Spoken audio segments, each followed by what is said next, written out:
incidin, yad kimi ayrılım çıktı evimden. O giden yolları at basıp indim.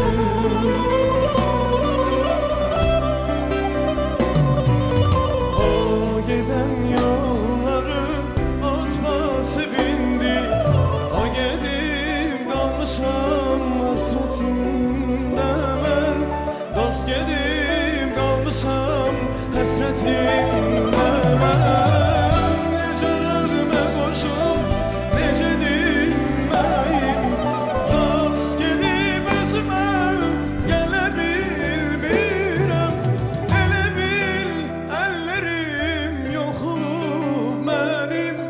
Gözümün yaşını sile bilmirem. Gözümün yaşını sile